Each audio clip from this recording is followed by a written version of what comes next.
இன்றைக்கி இந்த வீடியோவில் சின்ன பசங்களுக்கு பிடிச்ச ஸ்வீட் கார்னை வச்சு தான் இந்த ஸ்வீட் கார்ன் கட்லெட் எப்படி பண்ணுறதுன்னு காமிக்க போகிறேங்க. ரொம்ப டேஸ்டியாக இருக்கும். இது ஈவினிங் டைமில் ஸ்நாக் ரெசிபியாக எடுத்துக்கலாம். குழந்தைங்க ரொம்ப விரும்பி சாப்பிடுவாங்க. ஹாய் ஃப்ரெண்ட்ஸ், என் பேர் Aadhya. Welcome to our channel Aadhya recipes and vlogs. இப்போ தான் முதல் தடவை நம்ம சேனலை பார்க்குறீங்களா?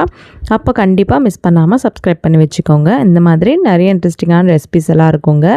இந்த ஸ்வீட் கார்ன் கட்லெட் பண்ணுறது 10 நிமிஷத்தில் பண்ணிடலாம். ரொம்ப டேஸ்டியாக இருக்கும். எப்படி பண்ணுறதுன்னு பார்த்துடலாம்.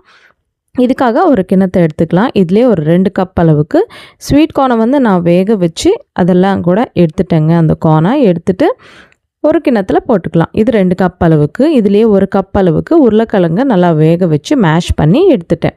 இதெல்லாம் கூட காமிக்கிறது வீடியோ லென்த் ஆகிடும், நான் காமிக்கலை. இதிலே ஒரு 1/2 கப் அளவுக்கு வெங்காயம் பீசஸ், ஒரு 2 பச்சை மிளகாய் பீசஸ், கொஞ்சம் கொத்தமல்லியை தூவிக்கலாம். 1 ஸ்பூன் அளவுக்கு இஞ்சி பூண்டு பேஸ்ட்டு, இதை ஸ்கிப் பண்ண வேணாங்க, போட்டுக்கோங்க, ரொம்ப டேஸ்டியாக இருக்கும். 1 ஸ்பூன் சால்ட்டு, 1/2 ஸ்பூன் அளவுக்கு மஞ்சள், 1 ஸ்பூன் அளவுக்கு மிளகாய் பொடி. இதுலேயே 1 ஸ்பூன் அளவுக்கு மல்லிப்பொடி, ஒரு 1/2 ஸ்பூன் அளவுக்கு சாட் மசாலா, 1/2 ஸ்பூன் அளவுக்கு கரம் மசாலா, ஒரு 2 ஸ்பூன் அளவுக்கு கார்ன்ஃப்ளவர் இல்லைன்னா இந்த பிளேஸில் நீங்கள் மைதா கூட யூஸ் பண்ணிக்கலாம். தண்ணி எதுவுமே சேர்க்காமல் கையால் இந்த மாதிரி நல்லா பிசைஞ்சிக்கினே நம்மளுக்கு கட்லெட் பண்ணுற மாதிரி வரணுங்க.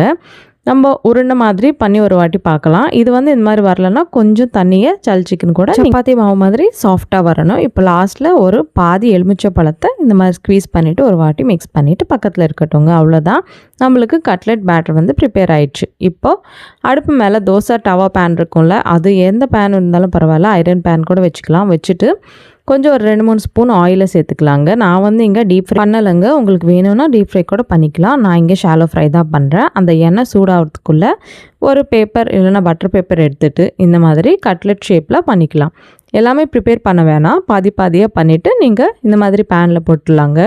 இந்த பேனில் இருக்கிற எண்ணெய் நல்லா சூடாக இருக்கணும். அப்போ ஃப்ளேமை மீடியம் ஃப்ளேமில் வச்சுட்டு நம்ம தோசை பேனில் எவ்வளோ கட்லெட் பிடிக்குமோ அத்தனையும் இந்த மாதிரி வச்சுக்கலாம். வச்சுட்டு இந்த எண்ணெயெல்லாம் எல்லாத்துக்குமே ஸ்ப்ரெட் பண்ணிக்கலாம். ஒரு 2-3 நிமிஷம் கழித்து இன்னொரு சைடுக்கு டர்ன் பண்ணிக்கலாம். இதே மாதிரி 2 சைட்ஸ்க்கே டர்ன் பண்ணிவிட்டு கொஞ்சம் கிறிஸ்பியாக டார்க் ப்ரௌன் கலர் வர வரைக்கும் கூட நல்லா ஃப்ரை பண்ணிக்கலாம். ஹை ஃப்ளேமில் வைக்க வேணாங்க, மீடியம் ஃப்ளேம்லேயே வச்சு நல்லா ஃப்ரை பண்ணிக்கலாம்.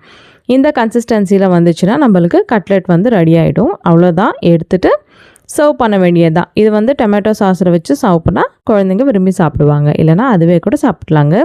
ரொம்ப டேஸ்டி ஸ்நாக். நீங்களும் கண்டிப்பாக ட்ரை பண்ணுங்கள். எப்படி இருந்ததை எனக்கு கமெண்ட்டில் சொல்லுங்கள். இந்த மாதிரி நிறைய இன்ட்ரெஸ்டிங்கான ரெசிபிஸ், குவிக் ரெசிபிஸ் பார்க்குறோன்னா நம்ம சேனலை இப்போவே சப்ஸ்கிரைப் பண்ணிக்கோங்க.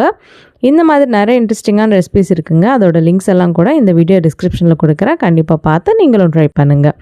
இந்த வீடியோ உங்களுக்கு பிடிச்சிருக்குன்னு நம்புகிறேன். கண்டிப்பாக பிடிச்சா லைக் பண்ணாமல் போகாதீங்க. லைக் பண்ணிவிட்டு உங்கள் ஃப்ரெண்ட்ஸ் அண்ட் ஃபேமிலிக்கு கூட ஷேர் பண்ணுங்கள். இன்னொரு இன்ட்ரெஸ்டிங்கான ரெசிபியுடன் மறுபடியும் உங்களை சந்திக்கிறேன். அது வரைக்கும் சைனிங் ஆஃப், உங்கள் ஆத்யா. பாய் பாய்.